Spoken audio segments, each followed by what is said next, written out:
ପିଲାମାନେ ଆଜି ବିଶ୍ୱ ମହାମାରୀ କୋଭିଡ୍-19 ଓ ତା'ର ପରିଚାଳନା ସମ୍ପର୍କରେ ଆଲୋଚନା କରିବା। ସୁସ୍ଥ ଜୀବଟିଏ ସାଧାରଣତଃ ଦୁଇଟି କାରଣରୁ ରୋଗଗ୍ରସ୍ତ ହୋଇଥାଏ। ସେଥିମଧ୍ୟରୁ ଗୋଟିଏ ପରିବେଶ ଜନିତ ହୋଇଥିବା ବେଳେ ଅନ୍ୟଟିର କାରଣ ପରଜୀବୀ ଅଟେ। ଜଳବାୟୁ ପରିବର୍ତ୍ତନ କିଭଳି ଆମ ଜୀବନକୁ ପ୍ରଭାବିତ କରୁଛି ତାହା ତୁମେ ଜାଣ। ଅସଂଖ୍ୟ ଆଦି ପ୍ରାଣୀ, କବକ, ବୀଜାଣୁ, ଭୂତାଣୁ ମୁଖ୍ୟତଃ ପରଜୀବୀ ଭାବେ ଜୀବ ଶରୀରର ଅଭ୍ୟନ୍ତର ଓ ବାହ୍ୟ ଭାଗରେ ରହିଥାନ୍ତି ଏବଂ ସେଥିରୁ କେତେକ ରୋଗର କାରଣ ହୋଇଥାନ୍ତି। ମୁଖ୍ୟତଃ ଉଦ୍ଭିଦ ଜଗତରେ କବକଗୁଡ଼ିକ ଦ୍ୱାରା ବହୁ ସଂକ୍ରାମକ ରୋଗ ସୃଷ୍ଟି ହେଉଥିବା ବେଳେ ବୀଜାଣୁ ଓ ଭୂତାଣୁଗୁଡ଼ିକ ପଶୁପକ୍ଷୀ ଓ ମଣିଷଙ୍କ ଶରୀରରେ ବିଭିନ୍ନ ରୋଗ ସୃଷ୍ଟିର ମୁଖ୍ୟ କାରଣ ଅଟନ୍ତି। ଜୀବଜଗତରେ ସବୁଠାରୁ ସଚେତନ ମଣିଷ ସମାଜ ବାରମ୍ବାର ବହୁ ରୋଗ କବଳରେ ପଡ଼ିଛି।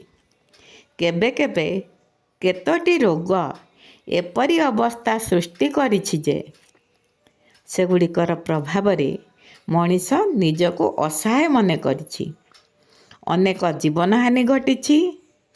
କାଳକ୍ରମେ ସେ ରୋଗଟି ଅପସରି ଯାଇଛି କିମ୍ବା ସେପରି ପ୍ରଭାବକାରୀ ହୋଇ ରହିପାରି ନାହିଁ।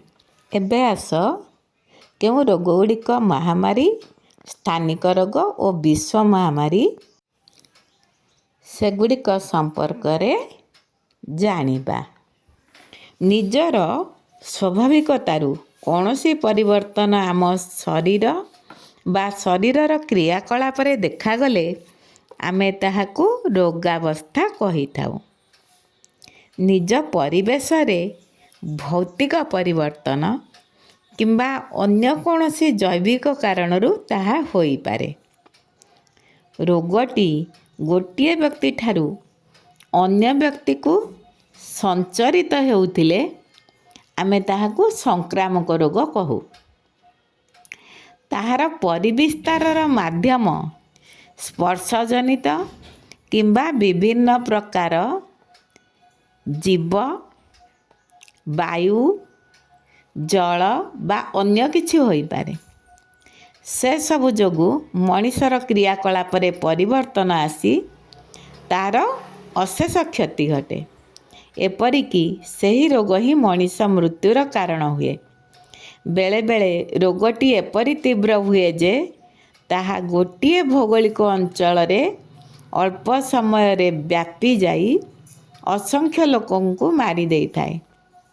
ଏପରି ରୋଗକୁ ମହାମାରୀର ଆଖ୍ୟା ଦିଆଯାଇଥାଏ। ଉଦାହରଣ ଭାବେ ମିଳିମିଳା, ବସନ୍ତ ଓ ପୋଲିଓକୁ ନିଆଯାଇପାରେ।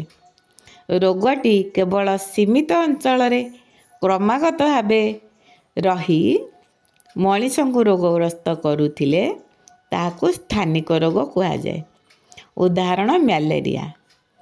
ସେପରି ରୋଗଗୁଡ଼ିକର ବିସ୍ତାର ଓ ପ୍ରଭାବ ସମ୍ପର୍କରେ ଆମକୁ ପୂର୍ବାନୁମାନ କରିବାକୁ ପଡ଼େ।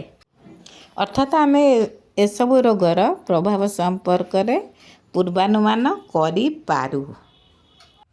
ପୁନଶ୍ଚ ବିଶ୍ୱ ସ୍ୱାସ୍ଥ୍ୟ ସଂଗଠନର ଘୋଷଣା ଅନୁସାରେ ବ୍ୟାପକ ଅଞ୍ଚଳରେ ଦ୍ରୁତରୁ ଦ୍ରୁତତର ଭାବେ ଗୋଟିଏ ରୋଗର ବୃଦ୍ଧି ହେଉଥିଲେ ତାହାକୁ ସର୍ବବ୍ୟାପୀ ରୋଗ ବା ବିଶ୍ୱ ମହାମାରୀ କୁହାଯିବ। ଅର୍ଥାତ୍ ରୋଗଟି ତୀବ୍ର ଗତିରେ ବ୍ୟାପୁଥିବ, ଏପରିକି ପ୍ରତ୍ୟେକ ଦିନ ତାହାର ପୂର୍ବଦିନ ଅପେକ୍ଷା ଅଧିକ ସଂଖ୍ୟାରେ ବ୍ୟକ୍ତିଙ୍କୁ ଆକ୍ରାନ୍ତ କରୁଥିବ। ବିଶ୍ୱ ମହାମାରୀ ରୋଗ କାରକଟି ବ୍ୟାପକ ଅଞ୍ଚଳରେ ବିସ୍ତାର ଲାଭ କରି ବହୁ ଦେଶ ଓ ତାହାର ଅଧିବାସୀମାନଙ୍କୁ ଖୁବ୍ କମ୍ ସମୟ ମଧ୍ୟରେ ରୋଗଗ୍ରସ୍ତ କରିଥାଏ। ଉଦାହରଣ ହେଲା ହଇଜା, ପ୍ଲେଗ୍, ବସନ୍ତ, ଇନଫ୍ଲୁଏଞ୍ଜା, କୋଭିଡ୍-19 ଇତ୍ୟାଦି।